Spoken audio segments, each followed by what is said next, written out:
Thank you so much for joining us. We wanted to turn our attention to likely the top story of the day about a US Airman that was shot and killed by police late last week. Of course, Roger Fortson, a 23-year-old. Of course, we're also learning more information about the body cam footage that was recently released by Okaloosa County Sheriff's Office. I do want to play this video out for you here on Live Now from Fox as we get more understanding into what happened, more reaction from people. But of course, viewer discretion is advised for this. Let's listen in and watch this body cam footage.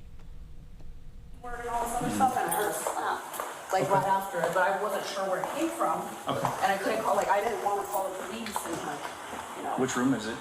1401. 1401, okay.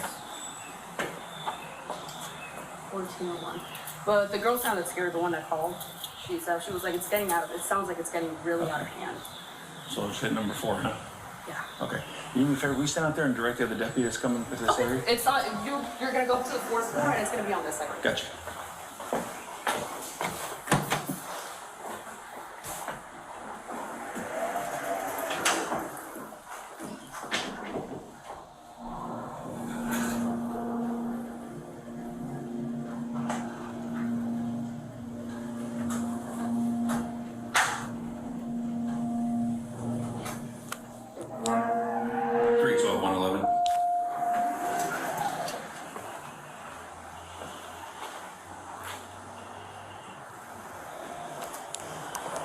Three 12 to 111.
Sheriff's office, open the door!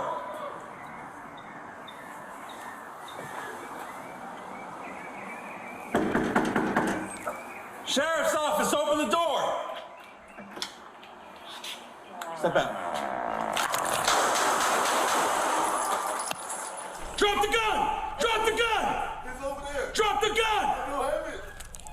All right, that was some very disturbing images there of this body cam footage that was released. And I did want to show you that in full context, just how quickly it all went down last Friday afternoon. Of course, they were talking about a deputy responding to a call of a disturbance in progress, quote, reacted in self-defense after he encountered a 23-year-old man armed with a gun. I also want to put up this statement here on Live Now from Fox from the Okaloosa County Sheriff talking about all of us at the Sheriff's Office saddened about the fatal officer-involved shooting over the weekend. Late Friday afternoon, our deputy responded to a call of a disturbance in progress where he encountered an armed man. The deputy shot the man who later succumbed to his injuries. I immediately placed the deputy on administrative leave and have asked the Florida Department of Law Enforcement to conduct the investigation that is required in such incidents. The state attorney's office will also conduct an independent review. At this time, we humbly ask for our community's patience as we work to determine the facts that resulted in this tragic event.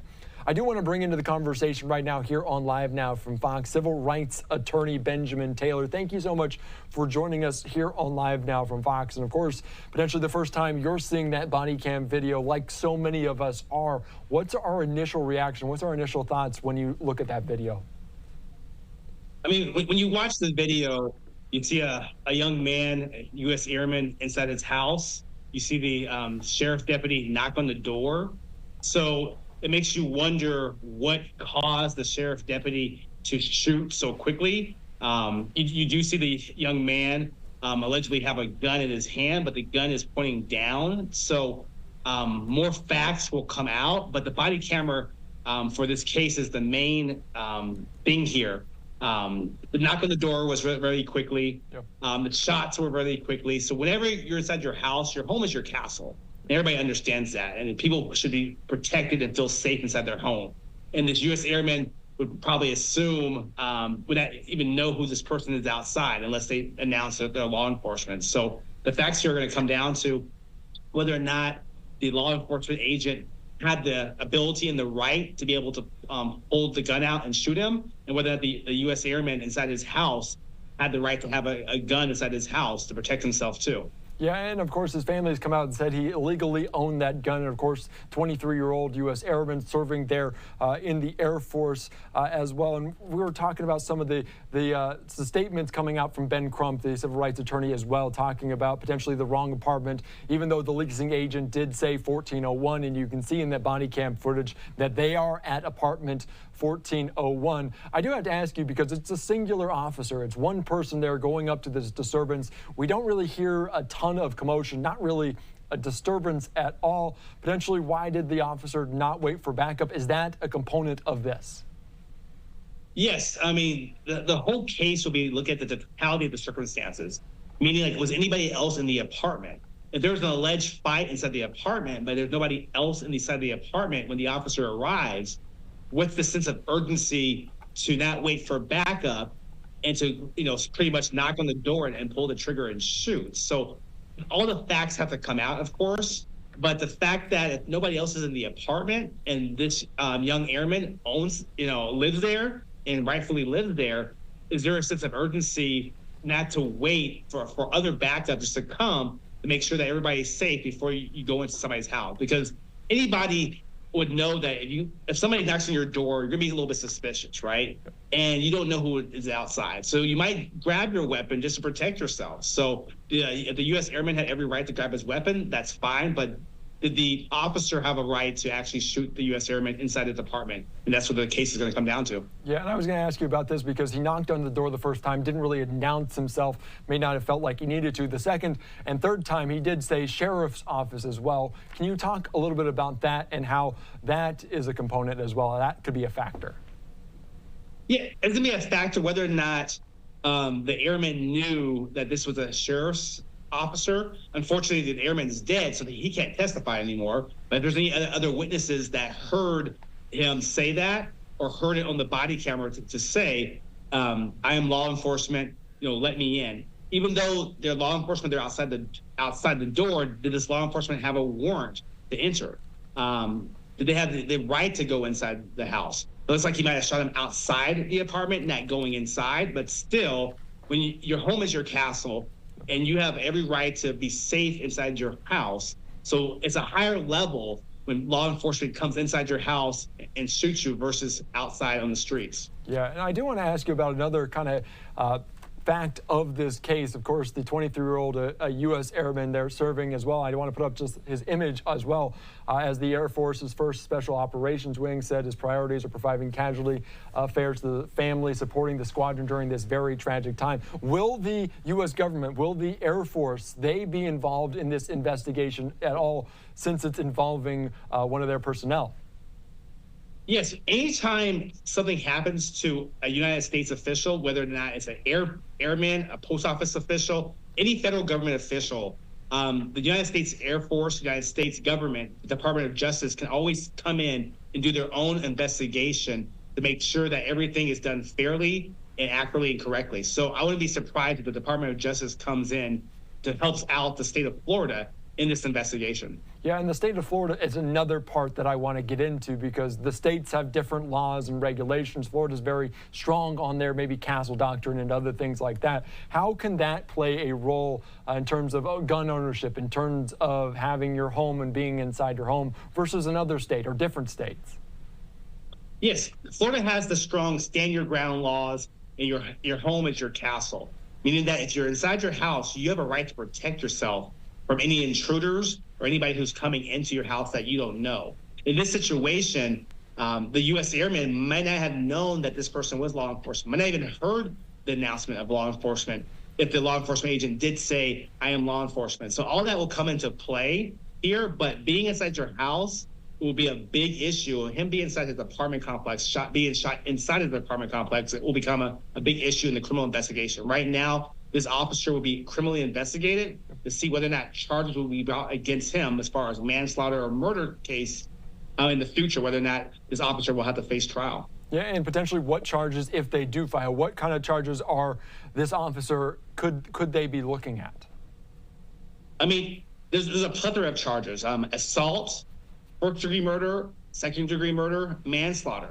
All types of murder charges could be faced against this officer, because anytime you kill a person, even if it's by accident or a negligent homicide, could be a case. That means you negligently shot your weapon and killed somebody. So all of those are on the board and the table for the prosecutor prosecuting this officer in the future if they find out they want to move forward with this case. Yeah, and the Okaloosa Sheriff, they were talking about how they want accountability, potentially justice, and they're going to look into this, investigate it fairly coming up. And I do want to ask you, because sometimes we see a lot of these incidents happen around the country, and it brings back memories, some tragic memories, some traumatic memories as well. For you, does that, and kind of what are we looking at there in a maybe larger picture outside of just this incident, outside of what's going on in this country? I mean, people might remember Breonna Taylor a couple of years ago. Breonna Taylor was a young woman who was shot inside her house in Kentucky. So this kind of brings back memory. And in Dallas, there was a young man a couple of years ago shot by an officer inside the apartment complex. So a lot of this this brings back memories of other cases where people are being shot inside their house. When you're inside your home, you have every right to protect yourself and to feel safe. So law enforcement definitely has to use a higher level of scrutiny and be very careful when entering or knocking on somebody's door, especially if they don't really know all the facts. Here, we're still trying to learn, was there another person in there? Was there a disturbance? What's the urgency to go there? There's no urgency to go there. There's nobody else in the apartment. The officer should have waited for backup here. Yeah, and my last question, I kind of forgot to ask it a little bit earlier on, but he was reportedly on the phone on a FaceTime with his girlfriend there. Of course, she was not at the press conference earlier as she wasn't in the right state of mind to be there, and you can imagine so. Is that something that police can use? Is that potentially a witness, even though it is over the phone?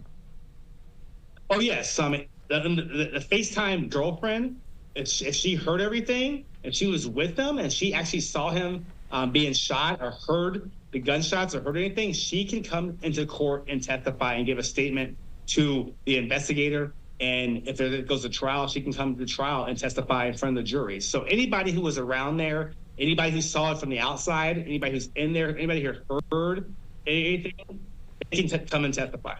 All right. Thank you so much, Benjamin Taylor. Thank you. I appreciate your time here on Live and Now from Fox. Of course, a very difficult scene there in Okaloosa, Florida. We're still trying to gather, like you said, a lot of the information and the facts, but the investigation there underway into the tragic death of this US Airman Roger Fortson. Thanks again for your time here on Live Now from Fox.